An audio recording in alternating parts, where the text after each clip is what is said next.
Em janeiro de 2010, um grande terremoto sacudiu o Haiti e destruiu a cidade de Porto Príncipe. Desde então, os haitianos têm migrado para outros países. Parte deles deixa o país rumo ao Equador e, com a ajuda de um coiote, passa pelo Peru e chega ao Brasil pelo Acre. A ONU estima que mais de 30 mil haitianos chegaram ao nosso país depois da catástrofe. Grande parte deles veio para São Paulo num convênio com o Acre.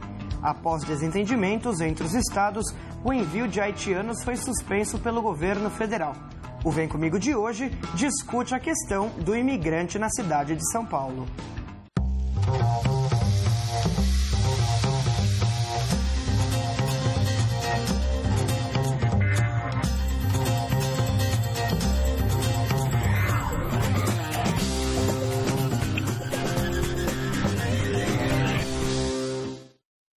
Bom, quero ver o que esses meninos fizeram, depois a gente conversa. Solta aí.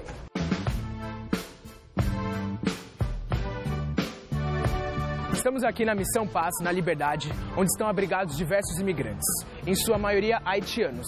Atualmente, 113 haitianos estão morando aqui. Eles vêm em busca de emprego e melhores condições de vida depois do terremoto que devastou o Haiti em 2010. Vem comigo que veremos a adaptação deles aqui no Brasil. Padre, quando os imigrantes haitianos começaram a chegar aqui? Então, aqui na nossa estrutura, na Missão Paz, começaram em 2010 os primeiros 28. Depois, em 2011, vieram quase 80. 2012, acolhemos quase 700. 2013 passaram para 2.400 e o ano passado 4.680. Este ano já superamos os 1.300. E como eles estão se adaptando? Então, quando ele chega, a primeira coisa, claro, é tentar dar um prato, um lugar para dormir, começar a aula de português já, porque é fundamental para arrumar emprego, conseguir falar. Existe algum pré-requisito para eles serem contratados, tanto por parte dos imigrantes quanto por parte dos empregadores? Os empregadores nós colocamos obrigatória a palestra para explicar uma série de questões. Entre elas, somos muito claros, nós não aceitamos contratações informais, só com carteira assinada. E a outra questão também, nós dizemos que o trabalhador imigrante tem os mesmos direitos que um trabalhador brasileiro. Do outro lado, tentamos desensibilizar o empregador para que ele, se puder, ajude com alugando uma casa, um espaço, pelo menos os primeiros 3, 4 meses até a pessoa se tornar independente. E o imigrante, do outro lado, nós colocamos obrigatória uma palestra no idioma dele. Então a palestra é dada em francês para os haitianos e os francófonos, em inglês e espanhol também, para eles entenderem lei trabalhistas, como acionar mecanismos de defesa em caso de exploração e entender um pouco a cultura brasileira. Nós chamamos de palestra intercultural. Feito isso, ao encontro, quem é contratado, nós visitamos a empresa depois de alguns meses para ver como está indo. Então a nossa equipe se desloca até a empresa. Qual o serviço que o senhor está oferecendo? Metalúrgica, todos os ajudantes, não tem mão de obra especializada para a nossa atividade. A opção do haitiano é uma questão de humanidade e também de solidariedade, como eu te falei. Nós somos frutos de uma imigração no passado. É um momento nosso de, pelo menos no meu caso pessoal, retribuir o que o Brasil fez para a minha família e os meus antepassados. Quantos imigrantes você contratou? Contratei 2. 2 imigrantes. E qual é o emprego que você está oferecendo? Auxiliar de marcenaria. Legal. E como você ficou sabendo que eles estavam aqui buscando emprego? Eu acompanho já no noticiário há algum tempo, né, que eles estão vindo.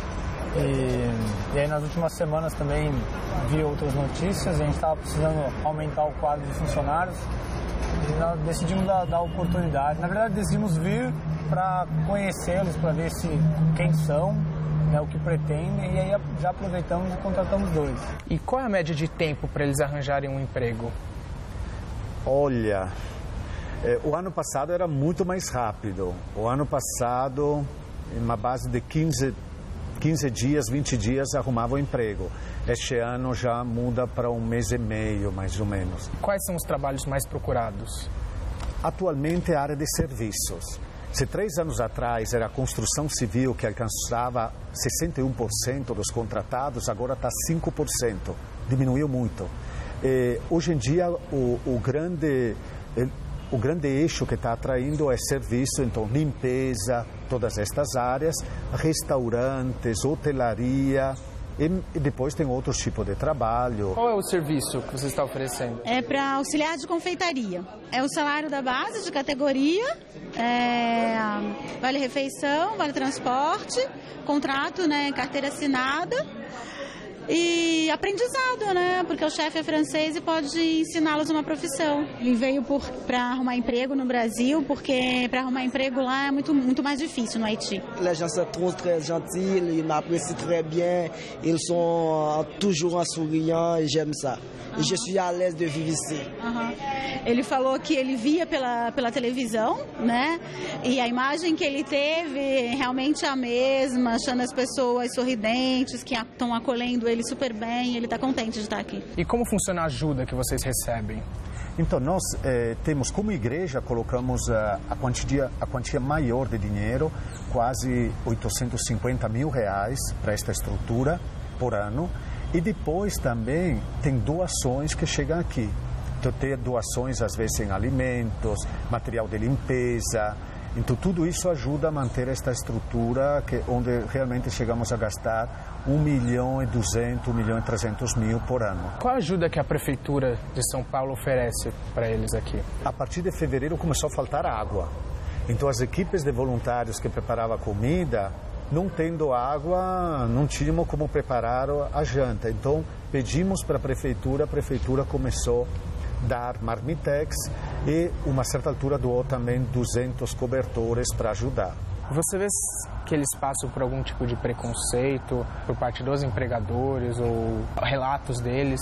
Infelizmente, eu diria que existe preconceito em muitos níveis. As empresas, é só pegar os telefonemas que às vezes a gente atende, pergunta a primeira coisa, mas é boa gente?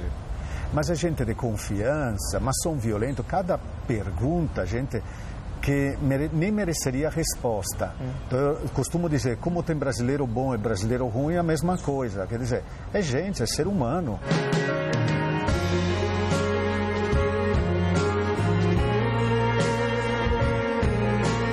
Você tem contato com a sua família no Haiti? Vous avez des contacts avec votre famille là-bas? Oui, j'ai des contacts avec ma famille en Haïti. Pretende trazer eles para cá, voltar? Vous avez l'intention de l'amener au Brésil, votre famille? Oui, je suis l'intention de venir avec ma famille ici, de vivre. Vive o Brasil. Sim, ele pensa em trazer a família para viverem no Brasil. Ele é casado e pai de 2 filhos e a mulher está grávida.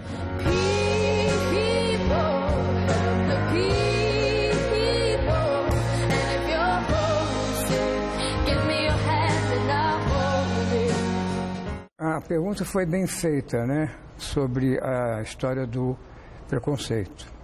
Sim. E é inevitável, né?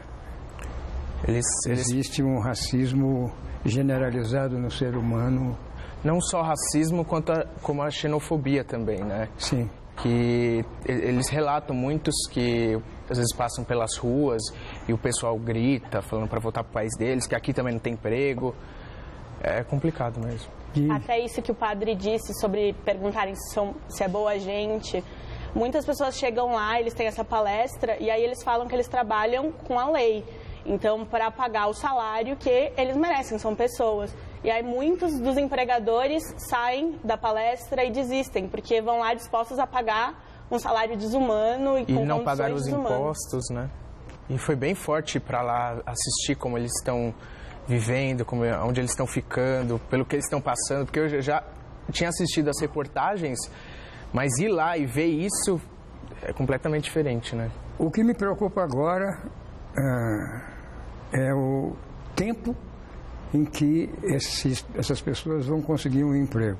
Está aumentando cada vez mais esse hiato, não é? Sim, e lá está super lotado, né? Existem dormitórios no chão, com camas que já está lotado, e aí eles pegam o salão, que eles têm um salão grande, e colocam cobertores e eles deitam no chão. Além do francês, eles têm um dialeto. idioma que é uma mistura de espanhol com castelhano. Sim, é o dialeto, chama crioulo. Acho que eles têm outros dialetos também, mas além do francês... Lá na América Central existem muitos dialetos, mas a língua mesmo no Haiti, além do francês, é o quê? Crioulo? É o crioulo. Depois vocês foram onde? A gente foi numa escola. É uma escola, fica no Bom Retiro, e 55% dos alunos dessa escola são imigrantes. Vamos ver? Vamos. Solta aí. Na matéria do Gabriel, a gente viu o que acontece com os imigrantes adultos que chegam em São Paulo. Mas e as crianças? Hoje, a gente está aqui na Escola Estadual Marechal Deodoro para ver como acontece a integração dos estrangeiros. Vem comigo!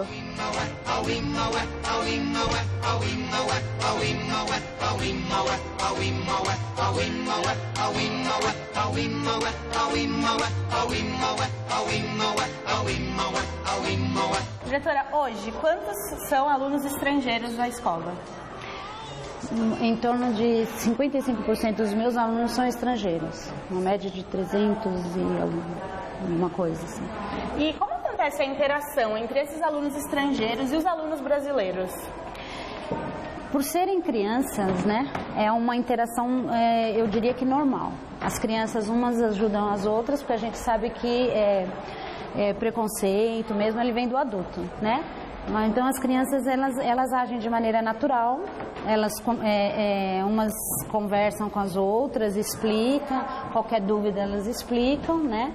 E acontece de uma forma natural, sem grandes, assim, problemas. Um dos entraves é a língua, né? Mas como existem outras crianças que vêm primeiro, né? Então um vai ajudando o outro. Como que foi com a língua? Me conta. Para aprender o português, foi difícil? Não, foi só escutar as pessoas falando e deixar na cabeça.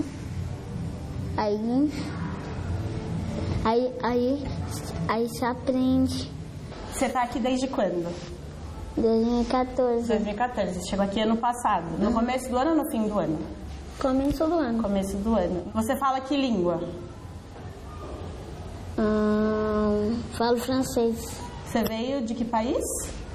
Camarões. Você acha que sua família que ainda tá lá vai vir pra cá? Pro Brasil? Eles não vão vir. Não vão vir pro Brasil. Porque eles não gostam do Brasil. E você veio pro Brasil por quê? Pra me aprender a falar uma língua. E aqui nessa escola, você tem amigos brasileiros, bolivianos, né? Certo? Igual a ela. Igual a ela. E como você acha, o que você acha mais legal de ter amigos assim, de outros países? Eu gosto de ter amigos chineses. Não, chineses não. Japoneses, bolivianos, brasileiros, são paulinos. O que você mais gosta da escola? Aqui? Eu gosto de estudar, de almoçar e de escrever. Eu gosto de pintar, eu gosto de brincar. Senhorita de San Nicolás está se conhecendo Caseio. Que bonita a música. Depois a gente vai ensaiar várias vezes, tá bom? Aí você vai me ensinar direitinho, porque eu quero aprender. E aula? Alguma aula que você gosta bastante? Tem? Qual? Duas aulas. A aula de educação física e de artes. Você tem bastante amigo de outros países também? Alguns são de Camarões, alguns são chineses, alguns são paraguaios.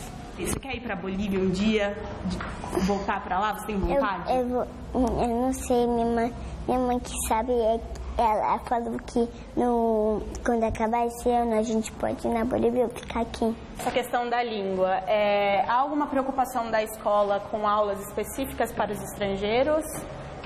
Então, nós percebemos que os pais das crianças, dos bolivianos, principalmente dos bolivianos, né, eles são muito interessados pela escola. Então, eles apresentavam alguma dificuldade em acompanhar o desenvolvimento do aluno dentro, com as suas lições de casa, com a escola em geral. E como nós temos na escola a Escola da Família, que funciona aos sábados e domingo, nós criamos uma sala de língua portuguesa. Então, ensinar o português para esses pais. Há algum projeto de cultivar a história dessas pessoas, dessas crianças e do país delas? No mês de agosto nós temos a comemoração do folclore no Brasil, né? Então nós procuramos fazer sempre assim, a nossa festa de folclore, ela é meio que mista, né? Porque nós temos nós passamos a nossa cultura para eles, mas eles trazem a deles para a escola também. Então a dança dos bolivianos, né? Na festa das nações, que a gente chama Festa das Nações, né? Então a dança eles trazem as danças típicas deles, as comidas, né? O artesanato. Como educadora, como você vê o impacto dessa troca cultural para as crianças? O nosso foco mesmo é com a alfabetização dessas crianças. Então, isso traz um enriquecimento muito grande para essa alfabetização, né? Porque existe essa troca de cultura, essa troca de palavras entre as crianças, né? E isso é utilizado pela equipe docente para a alfabetização deles. Então, é enriquecedor. Tudo sempre com relação à cultura enriquece, né? Vai, no 3. 1, 2, 3. Vamos fazer a mãozinha assim também, pode ser? Tá. 1, 2, 3. Viene comigo, Goulart. Vinha ver Moá, Goulart. Essa escola tem os bolivianos, tem os haitianos, tem colombianos, peruanos. E isso que é legal ver o mundo da criança, né? É completamente diferente, não tem preconceito, diferença. Resíduo de preconceito. A diretora mesmo falou no início, né? Que é diferente, o preconceito vem do adulto, a criança, ela nasce com aquele coração mais puro. Essa matéria conclui a ideia de que para você receber povos como esses que estão chegando em volume grande, você precisa ter não só a intenção de dar emprego, mas a intenção de dar educação. Com certeza. Que é fundamental para qualquer sociedade, e você vê essas crianças interagindo e aprendendo juntas. Então eles compartilham muitas coisas da cultura deles, o menino de Camarões e a menina da Bolívia, sempre trocando muitas informações, e isso é fundamental, assim. E eles querem voltar para o país de origem? A menina da Bolívia falou que tem vontade de voltar, mas assim, ela não deixou claro, ela gosta muito do Brasil, então não definitivamente. E o menino de Camarões disse que não tem vontade, mas que gostaria de ver a família que está lá. Você gostou de fazer essa matéria? Gostei muito. Mas de o que mais você gostou? De ter aprendido o quê?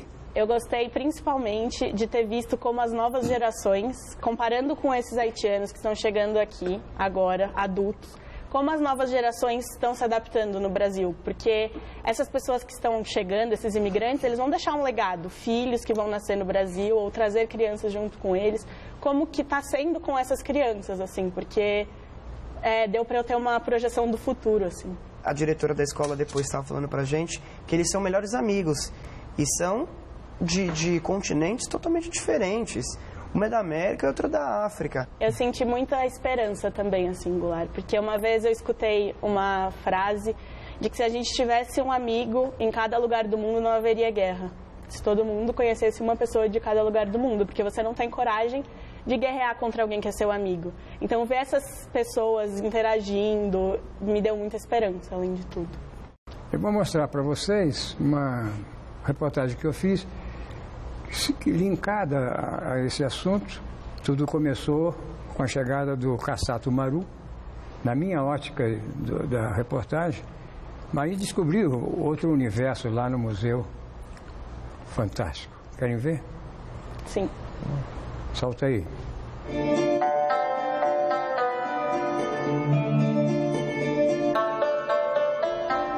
Eu estou no Museu da Imigração Japonesa no Brasil, com a Célia Oi, que é jornalista e hoje diretora do museu. Diretora do museu. Vamos dar uma volta aqui? Giro, rápido. Um giro. Tudo começou em 1894. 95, que você tem a assinatura do Tratado de Amizade. E aí... As várias negociações. Houve negociações até 1907, quando ficou definido que Então, os japoneses poderiam vir para o Brasil? Os imigrantes japoneses. E aí a primeira leva... São essas pessoas? São essas pessoas que estão relacionadas com a vinda dessa primeira leva. Temos aqui pessoas que já, por exemplo, esse juiz chegou no Brasil em 1906. Para trabalhar como imigrante japonês. E todos vieram nesse navio, Satomaru. Isso a primeira leva, né? A primeira. Isso, 781 imigrantes contratados que chegaram em 18 de junho de 1908. Existia uma orientação do governo japonês de que as senhoras deveriam chegar aqui vestidas como ocidentais. E assim fizeram. Bom, depois do Satomaru, todos esses outros navios que você está vendo ali naquela parede... trouxeram japoneses. Nós temos 52 fotos, pôsteres de imigrantes, de navios. De navios que trouxeram... Navios cargueiros que trouxeram imigrantes japoneses. Vem comigo conhecer uma casa de japoneses, de imigrantes. Cabana de imigrantes, exato. Quando eles conseguiam uma pequena poupança na fazenda de café, os imigrantes adquiriam lotes localizados em plena Mata Virgem para o plantio do café. Na primeira fase, os imigrantes iam para as fazendas de café e depois eles saíam para procurar a vida independente. Então é nesse momento que eles vão para essas frentes de expansão na região oeste do estado de São Paulo e que estava totalmente coberta por matas. Então é o momento que ele constrói então essas cabanas onde ele vai morar. Aqui, por exemplo, é a coisa do arroz. Isso. Não é? E aí você tem aqui o arroz, também como você tem aquela panela. De madeira. Isso. A tampa. Essa é uma panela onde ele fazia tudo, vamos dizer, cozido, arroz, sopa. Então a panela que ele trazia do Japão, né? Exato.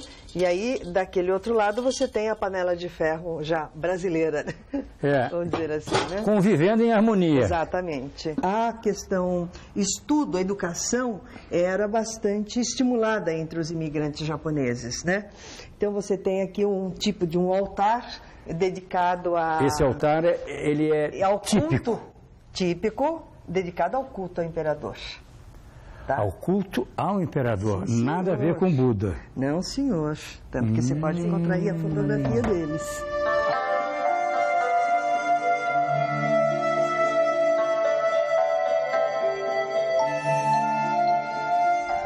Vou te mostrar uma outra coisa interessante. Olha, isso daqui é típico... Cadeira de bebê. Cadeira de bebê... bem típico da Segunda Guerra Mundial, pós-guerra, né? Quer dizer, feita de tábua de tomate e cabo de enxada. Olha aqui, ó. A senhora que nos doou disse que os 6 filhos... Usaram, comeram, sujaram. Fica aí com essa memória. Eu vou por aí. Vem comigo.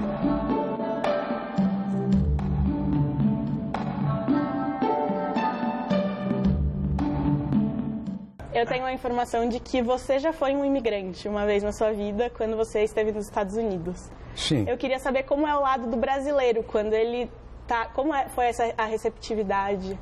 Eu não sei se porque eu já era um profissional conhecido, que eu já tinha feito programas para os Estados Unidos e tal, eu fui muito bem recebido. Eu fiquei lá 1 ano e pouco. Montei uma empresa chamada By Satellite. E a minha intenção era conduzir material e cultura brasileira numa rede que acabou sendo feita muitos anos depois, numa rede em cidades que se falasse a língua portuguesa. Essa era a minha intenção. Fui muito bem recebido, calorosamente até. Morei num lugar maravilhoso. Trabalhei durante esse ano inteiro mandando material dos Estados Unidos para o meu programa Comando a Madrugada aqui no Brasil. Então eu fiz o inverso. Trabalhava lá e mandava para cá. Ele está dizendo que aqui é um lugar, um marco, um lugar representativo do início do movimento gay que brigou pelos seus direitos. Porque Nova York É uma cidade muito livre. Deixa eu te perguntar, você já teve alguma outra experiência com uma grande vinda de imigrantes aqui para o Brasil? Como essa, não. Não. A gente conhece as histórias dos navios que vinham de uma região específica, né?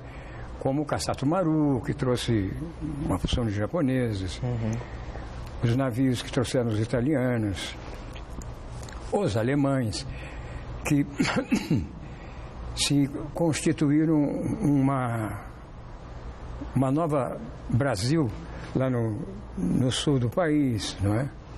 Tem cidades lá que só se fala alemão. Mas como essa avalanche, ainda não. E precisamos ter carinho por eles. Então temos que dividir tudo, comida, água e amor. No próximo domingo, às 11h30 da noite, um outro repertório de reportagens feita pelos alunos da Faculdade Casper Libero, tanto de rádio e TV quanto de jornalismo. Vem com a gente. Até lá.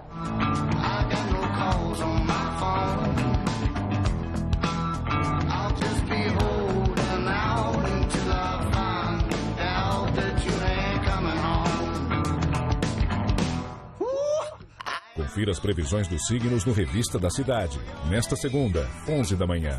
Assista agora Vida de Atleta.